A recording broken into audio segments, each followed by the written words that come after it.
हाय दोस्तों, नमस्कार, जय हिंद। दोस्तों आज एक ज़बरदस्त वीडियो मैं आपके बीच में लेके आया हूँ। आज की वीडियो आग लगाने वाली है। आज का जो मेरे पास कंटेंट है, ये एक ऐसा कंटेंट मैं आपके बीच में लेके आया हूँ जिससे आज आरसीएम के अंधभक्तों की आंखें खुल जाएंगी। और जो भोले भाले व्यक्ति इसके अंदर फंसे हुए हैं, उनको शायद आज इन बात का पता लगेगा जो शायद किसी अपलाइन ने या कहीं पर भी उस चर्चा नहीं होती। दोस्तों जितने भी व्यक्ति आज अगर मैं बात करूं, आरसीएम अंदर सबसे ज़्यादा अगर ज्वाइनिंग आती हैं तो 3 कारण से आती हैं। इसको हाईलाइट किया जाता है कि इस बिज़नेस के अंदर आपको टाइम मिलेगा, इस बिज़नेस के अंदर आपको मनी फ्रीडम मिलेगी, इस बिज़नेस के अंदर आपको सिक्योरिटी मिलेगी। तो time, money, security, RCM business के जितने भी लीडर्स हैं वो इस बात पे बात करते हैं, यही दावा करते हैं कि आरसीएम बिज़नेस आपको 3 चीज़ें देता है। टाइम, मनी, सिक्योरिटी, ये 3 चीज़ें बताई जाती हैं। तो आज मैं आपको बताऊंगा कि ये 3 चीज़ें आपको कितनी सच और कितनी झूठ है, मिलती भी हैं या नहीं मिलती। तो अपनी वीडियो शुरू करते हैं। उससे पहले मैं आपको बताना चाहूँगा कि अगर आपने मेरे चैनल जेपी धनखड़ को सब्सक्राइब नहीं किया तो सब्सक्राइब कर लें, ताकि इसी प्रकार की इन्फॉर्मेशन आपको आगे भी मिलती रहे। तो दोस्तों बात करते हैं टाइम की। कुछ लोग बोलते हैं कि पार्ट टाइम कीजिए, कुछ लोग बोलते हैं कि फुल टाइम कीजिए।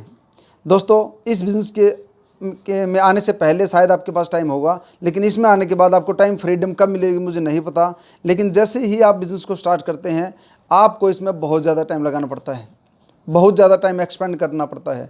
कितने लोगों को मैंने देखा है कि पहले उन्होंने पार्ट टाइम शुरू किया, उसके बाद उन्होंने एक्स्ट्रा टाइम दिया, उसके बाद उन्होंने जॉब को क्विट करके फुल टाइम भी किया, लेकिन टाइम से आज़ादी नहीं मिली।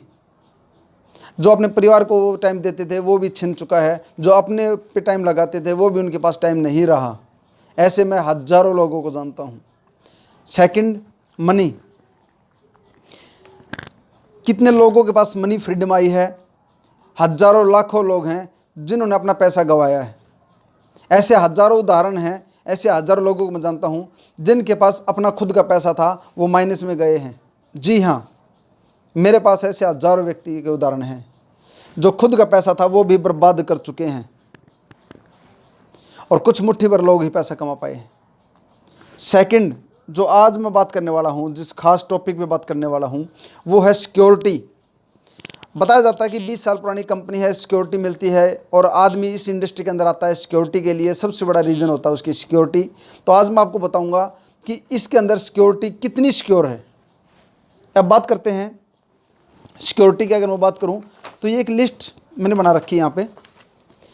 दोस्तों मैं बात करता हूं सिक्योरिटी की, कुछ कहानियां मेरे पास हैं, उनमें से कुछ नाम मैं आपको पहले बता देना चाहूँगा कि दोस्तों इस बिज़नेस को जब व्यक्ति स्टार्ट करता है तो छोटे छोटे लेवल अचीव करके, थोड़े थोड़े समय लगा के, साल, 2 साल, 5 साल, 10 साल, 15 साल लगा के वो लोग धीरे धीरे अपने अचीवमेंट लेते हैं। वो वाइटल पिन से लेकर रॉयल्टी पे जाते हैं, टेक्निकल पे जाते हैं, और टेक्निकल में भी बड़ी बड़ी पिन अचीव की, उनकी मैंने लिस्ट बनाई है। सबसे पहले मैं बताना चाहूँगा अनिल कुमार पटना से, रूबी के लेवल पे आप रहे, ये आरसीएम को छोड़ के जा चुके हैं। क्या इनको सिक्योरिटी नहीं चाहिए थी दोस्तों? क्या अनिल कुमार जी ने अपने बच्चों के भविष्य के लिए काम नहीं किया था? तो क्यों छोड़ा आरसीएम को? अगर इतनी सिक्योरिटी थी तो ये इन्होंने क्यों छोड़ा? फिर मैं आपको बताना चाहूँगा doctor Pramod Kumar, star emerald, ये भी पटना से। स्टार एमराल्ड का एक ऐसा लेवल होता है जहाँ बोलते हैं कि आपको टाइम, मनी और सिक्योरिटी मिलती है। तो इन्होंने इस सिक्योरिटी को क्यों छोड़ा? उसके बाद मैं बताना चाहूँगा आपको हरिओम गिरी जी, दिल्ली से, एमराल्ड अचीवर। 17 साल लगातार आरसीएम करने के बाद इन्होंने क्यों क्विट किया आरसीएम को? फिर मैं बताना चाहूँगा आपको doctor Prakash Rana, star platinum, Haryana से, इन्होंने क्यों छोड़ा इस बिज़नेस को? फिर मैं बताना चाहूँगा आशीष रंजन, एमराल्ड अचीवर, पटना से, इन्होंने क्यों क्विट किया? फिर मैं बताना चाहूँगा सुरेश प्रसाद, एमराल्ड अचीवर, इन्होंने आरसीएम को क्यों छोड़ा? जेपी धनखड़, एमराल्ड, आपके सामने मैं बैठा हूँ, एमराल्ड के लेवल को अचीव किया, मैंने इस बिज़नेस को क्यों छोड़ा? क्या मेरे परिवार को सिक्योरिटी नहीं चाहिए थी? क्या मेरे को टाइम फ्री नहीं चाहिए था, मनी फ्रीडम नहीं चाहिए थी? उसके बाद बात करता हूँ Shiv Kumar Agarwal, star emerald, UP से, सहारनपुर से, इन्होंने क्यों छोड़ा आरसीएम बिजनेस को? डॉक्टर गगनदीप, रूबी या स्टार रूबी के लेवल पे आप रहे हैं। डॉक्टर गगनदीप जी जुझारू लीडर थे, एक ज़बरदस्त वक्ता थे, जिनकी कैसेट आरसीएम बिजनेस के अंदर आती थी। Yes you can do it cassette ज़बरदस्त हिट हुई थी, और भी बहुत सारी कैसेट इन्होंने निकाली। ज़बरदस्त फैन थे पंजाब के अंदर, जो इन्होंने बिज़नेस किया था, एक ज़बरदस्त तरीके से बिज़नेस किया था, आज कहाँ हैं? क्यों छोड़ के गए इस बिज़नेस को? क्या इनको सिक्योरिटी नहीं चाहिए थी? फिर बात करते हैं नरेश बलहारा जी, रोहतक हरियाणा से, एक ज़बरदस्त लीडर जिनके हज़ारों लोगों के सेमिनार होते थे, क्यों छोड़ा आरसीएम बिज़नेस को? उसके बाद बात करना चाहूँगा दीपक मान जी, स्टार पर्ल, आप दिल्ली से, नरेला से, आपने बिज़नेस को क्यों छोड़ा? जो आपने इस बिज़नेस को 2005 से लेके 2016 तक किया, और स्टार पर्ल आपके पिताजी भी टेक्निकल अचीवर रहे, आपकी सिस्टर भी टेक्निकल अचीवर रही, और आपकी माताजी भी रॉयल्टी अचीवर रही, इन्होंने क्यों छोड़ा 2016 में आरसीएम बिज़नेस को? कहाँ गई सिक्योरिटी? कहाँ गया टाइम फ्री? कहाँ गई मनी फ्रीडम? उसके बाद बात मैं करना चाहूँगा राम कृपाल सरोज जी, स्टार पर्ल, आपने क्यों छोड़ा 14 साल करके आरसीएम बिज़नेस को? जंतर मंतर पे आपने खूब धरने प्रदर्शन किए, उद्योग मैदान में आपने खूब मेहनत की, खूब बस भर भर के लेके गए आप अपने खर्चे से, इन्होंने क्यों क्विट किया 14 साल के बाद 2019 में इस बिज़नेस को? छोटी लैग में 1 करोड़ मेंटेन होता है, अगर सिक्योरिटी थी तो इन्होंने क्यों छोड़ा? दुष्यंत राठी जी, बहादुरगढ़ से, एमराल्ड अचीवर, जिनके घर के अंदर 2 टेक्निकल अचीवर और रॉयल्टी अचीवर, आप एमराल्ड अचीवर थे, आपने क्यों छोड़ा बिज़नेस को? फिर मैं बात करता हूँ राजा भैया जी, दोस्तों इसमें मैं थोड़ा सा बाद में प्रकाश डालूंगा, राजा भैया जी का नाम मैंने यहाँ पे लिखा है। उसके बाद मैं आता हूँ अमर सिंह दुबे, अमर सिंह डुड्डी जी, जयपुर से, आपने क्यों छोड़ा आरसीएम बिजनेस को? बहुत ज़बरदस्त तरीके से, डेडिकेशन तरीके से आपने किया। उसके बाद मैं बात करता हूँ देवेंद्र बाल्यान जी, एमराल्ड अचीवर, क्यों छोड़ा यूपी से आपने इस बिज़नेस को, एमराल्ड के लेवल पर जाके? फिर मैं बात करता हूँ रुपेश तोमर जी, स्टार पर्ल, यूपी से, क्यों छोड़ा इस बिज़नेस को? बड़ौत से आप हैं। फिर मैं बात करता हूँ राजेश तक्षक जी, स्टार प्लेटिनम, हरियाणा दादरी से, आपने क्यों छोड़ा इस बिज़नेस को? हरीश शर्मा जी, टेक्निकल अचीवर, बहादुरगढ़ से, इन्होंने क्यों छोड़ा इस बिज़नेस को? तन मन धन से इस बिज़नेस को किया था। फिर मैं बात करता हूँ सतपाल दैया जी, हरियाणा से, इन्होंने क्यों छोड़ा आरसीएम बिज़नेस को? फिर मैं बात करता हूँ राजेश दैया जी, स्टार प्लेटिनम, हरियाणा से, इन्होंने क्यों छोड़ा आरसीएम बिज़नेस को? फिर मैं बात करता हूँ JP Mishra ji, star Ruby achiever, दोस्तों स्टार रूबी का बिजनेस वीकर लेग में कम से कम मिनिमम से मिनिमम 2 करोड़ का बिजनेस होता है, तो कम से कम 4 करोड़ के लेवल को छोड़ के इन्होंने आरसीएम को क्यों छोड़ा? उस अक्टूबर 2002 में ज्वाइन किया और स्टार रूबी तक ये गए और आरसीएम बिजनेस को क्विट किया। क्या कारण रहे होंगे? आप सर्च कीजिए, यूट्यूब पे मिल जाएंगे आपको। अब मैं बात करूंगा, मैंने 2-3 नाम यहाँ पे छोड़े हैं, उनको मैं हाईलाइट करना चाहूँगा। राजा भैया जी, जिनके ना हाथ काम करते ना पैर काम करते, आपने इस बिज़नेस में ज़बरदस्त तरीके से मेहनत की। अगर मैं आपकी बात करूं तो पूरी तरह अपाहिज रहे हैं आप, आपके हाथ, दोनों हाथ और दोनों पैर काम नहीं करते। आपने अपनी टीम को मेहनत से डेवलप किया। आपके बहुत सारे वीडियोस राजा भैया जी के नाम से, आप राजा भैया आरसीएम लिखेंगे यूट्यूब पे तो आप उनके वीडियो देख सकते हैं, आपको पता लगेगा किस प्रकार के सेमिनार आप देते थे। आपने क्यों दूसरी कंपनी में गए आरसीएम की सिक्योरिटी को छोड़ के? उसके बाद मैं बात करना चाहूँगा गोपाल कौशिक जी, दोस्तों एक ऐसे शख्स, एक ऐसी पर्सनैलिटी जिसने हरियाणा के बिजनेस को आसमान पे लेके गए। दोस्तों गोपाल कौशिक जी ने इस बिज़नेस को एक 17,000 की जॉब को क्विट करके ज्वाइन किया। आपने 2003 में इस बिज़नेस को ज्वाइन किया। लगातार एक अथक मेहनत करने के बाद एक ऐसा रिकॉर्ड आपने बनाया, एक बहुत बड़े लेवल पे आप गए, आपके बड़े बड़े सेमिनार होते थे।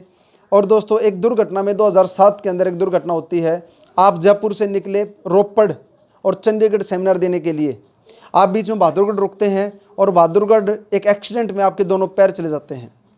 उस हादसे ने आपको हिला के रख दिया, पूरे इंडिया को हिला के रख दिया। और दोस्तों तब आपने किस प्रकार से आप निकले उससे, और आपने फिर भी मेहनत करनी नहीं छोड़ी। आपके साथ जो आज आपके पैर नहीं रहे थे, आपकी दोनों टांगें नहीं रही थी, उसके बावजूद आपकी टीम की टांगें आपकी टीम में थी, टांगें थी, लाखों शरीर, लाखों दुआएं आपके साथ थी, और आपका बिजनेस लगातार फिर भी बढ़ता चला गया। उसके बाद जब आरसीएम बंद होता है, आरसीएम का जब ऑडिट होता है नवंबर 2011 से लेकर 1 साल बंद रहता है, आप जंतर मंतर पे बैठे, बगैर पाँव के बावजूद आप साइकिल पे बैठे रहते थे। आप बारिश में भी वहाँ रहे, उद्योग मैदान जयपुर के अंदर पूरा 1 साल तन मन धन से आप वहाँ बैठे रहे। दोस्तों आपने जितना कष्ट सहा गोपाल जी, आज गोपाल कौशिक जी के बारे में अगर आपको जानकारी लेनी है दोस्तों, यूट्यूब पर गोपाल कौशिक डाल के देखिए आप, गोपाल कौशिक आरसिम, और यहाँ पर आपको आरसिम पीछे नहीं, आरसिम गोपाल कौशिक लिखते थे आप। इतना तन मन धन से आपने इसको जिया। और दोस्तों आरसिम बिजनेस के लीडरों ने कितना यूज किया उनको, उनके इमोशन को, जगह जगह बताते थे कि आरसिम के अंदर सिक्योरिटी देखिए, पैर नहीं, उसके बावजूद बिजनेस बढ़ रहा है। और गोपाल कौशिक जी की जो स्पीच थे, जो आपकी हीरो पर्सनैलिटी थी, ज़बरदस्त सच्चे दिल से आपने इस बिज़नेस को किया, उसके बावजूद जब आरसिम दोबारा शुरू होता है और आपकी लेग को शिफ्ट कर दिया जाता है, आपके बिज़नेस को ख़त्म कर दिया जाता है। आप हज़ारों बार भीलवाड़ा गए, टीसी छाबड़ा जी के सामने आपने बहुत सारी प्रार्थना की, हज़ारों बार प्रार्थना की, आपने जगह जगह दर दर की ठोकरें खाई, आपके अपलाइन ने आपका साथ नहीं दिया। जो अपलाइन आपकी तारीफ करते करते नहीं थकते थे, अब वो आपके साथ नहीं खड़े थे। आपकी डाउनलाइन ने आपका थोड़ा बहुत साथ दिया, जो आपके साथ जुड़े हुए थे, जिनको आपने पसीना बहा के ऊपर उठाया था, लेकिन आपके अपलाइन ने आपका साथ नहीं दिया, कंपनी ने आपकी बात को नहीं सुना, और जो लाखों रुपए महीना आपकी इनकम थी अब वो जीरो हो चुकी थी। अब आप काम नहीं कर सकते थे क्योंकि आपके पैर नहीं थे। और दोस्तों उसके बाद आपने हार थक कर कोर्ट का श्रेय लिया, आप कोर्ट में गए, आपने कानून का सहारा लिया और केस कर दिया आरसिम बिजनेस पे। दोस्तों 5 करोड़ का आपने केस किया, और गोपाल कौशिक जी का लगातार प्रयास, लगातार मेहनत, और जिस प्रकार से इनके लीगल डॉक्यूमेंट्स थे, लास्ट में नोटबंदी के समय आपकी सेटलमेंट होती है। क्या लिया क्या दिया हमें नहीं पता, लेकिन बहुत सारी अफवाहें आज मार्केट में उसके बाद भी चली थी, तो नोटबंदी में आपने बताया गया कि आपकी सेटलमेंट हुई। तो दोस्तों इस प्रकार से क्या था गोपाल कौशिक जी का राज, किन कारणों से उनका लेग कहाँ शिफ्ट हुई, किसने उनके बिजनेस को तोड़ा, ये कोई नहीं जानता। ये शायद वही बता सकते थे अच्छी तरीके से, और आज वो हमारे बीच नहीं रहे। लेकिन सिक्योरिटी अगर मैं बात करूँ तो आज उनको पता है कि उनके परिवार को आरसिम से कुछ नहीं जा रहा, 1 रुपया आरसिम बिजनेस उनको नहीं दे रहा सिक्योरिटी के नाम पे। जो रॉयल्टी की बात थी तो आज उनके घर में रॉयल्टी नहीं जा रही। अब मैं बात करता हूँ एक और ऐसे ही शख्स जिनको पूरा हिंदुस्तान जानता है, स्वर्गीय श्री सतीश पंडित जी, जिन्होंने इस बिज़नेस में अपना तन मन धन दिया और इस बिज़नेस को एक नई ऊंचाइयों पे लेके गए। एक एजुकेशन का आपने ज़बरदस्त तरीके से प्रकाश फैलाया, लोगों को आपने जगाया, इस इंडस्ट्री की तारीफ की। और आप सिर्फ आरसिम के ही लीडर नहीं थे, सतीश पंडित जी इस इंडस्ट्री के लीडर थे। सतीश पंडित जी के फॉलोअर सिर्फ आरसिम के लीडर नहीं थे, बल्कि किसी भी इंडिया में कोई भी कंपनी अगर डायरेक्ट सेलिंग में काम कर रही थी, हर कंपनी के लीडर्स उनके फॉलोअर थे। और आपकी जो पर्सनैलिटी थी, आपकी जो बातें थी, वो दिल पे उतरती थी।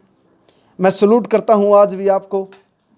शायद ऐसा कोई लीडर होगा इस पूरे हिंदुस्तान के अंदर, हज़ारों कंपनी में, जो आपको नहीं जानता होगा। आपने इस इंडस्ट्री को अपना योगदान दिया।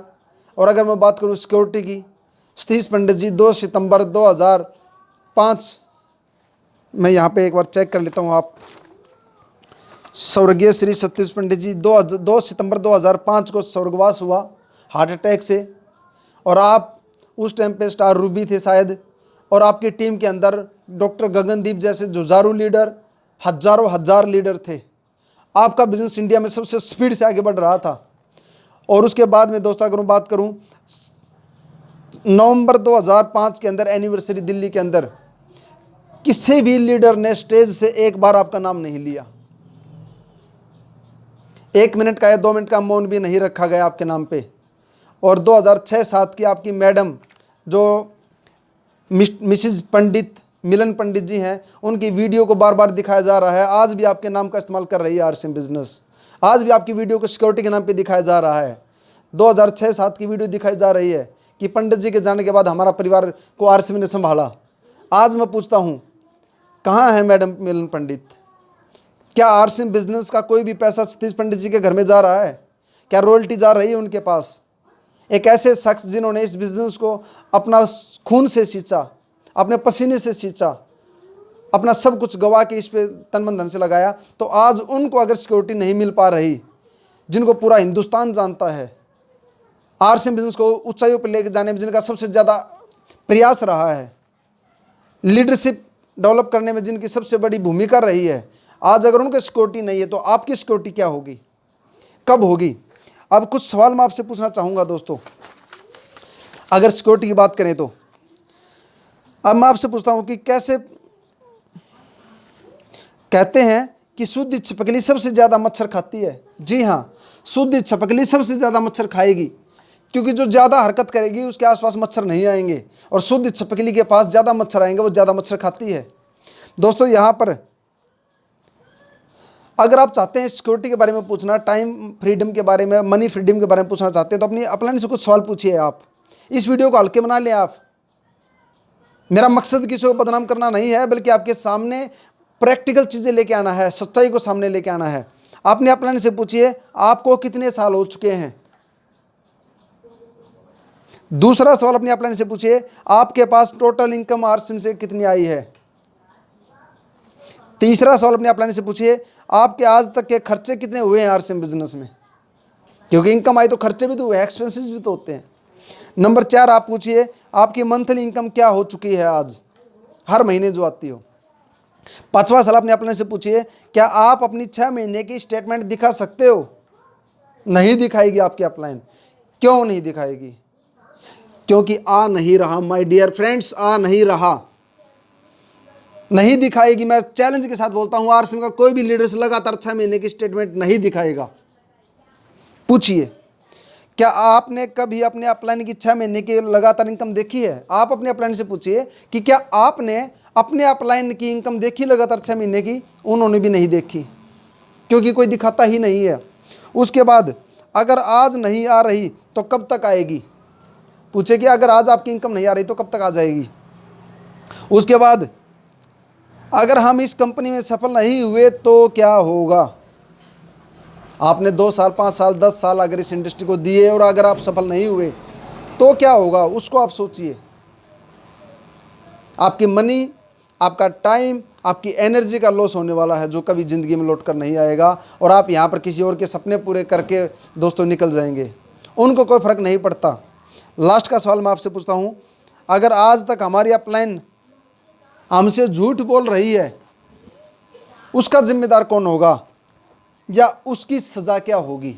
अगर आपकी अपलाइन आपसे लगातार झूठ बोल रही है, उन्होंने बार बार आपको झूठ बोला है, और जिस दिन आपके सामने अगर सच सामने आएगा तो उसकी सज़ा क्या दोगे आप अपनी अपलाइन को। जी हाँ, क्यों झूठ बोला आपको बार बार, जब आपने उनकी इनकम पूछी थी क्यों झूठ बोली। तो दोस्तों ये कुछ सवाल अपने अपलाइन से पूछिए, और ऐसे ही सवाल, ऐसे ही वीडियो लगातार, अगर किसी कंटेंट पे आप चाहते हो और भी कोई जानकारी अगर आपको चाहिए तो आप मेरे से संपर्क कर सकते हैं। और आप मेरे चैनल जेपी धनखड़ कोर 24 को सब्सक्राइब करें।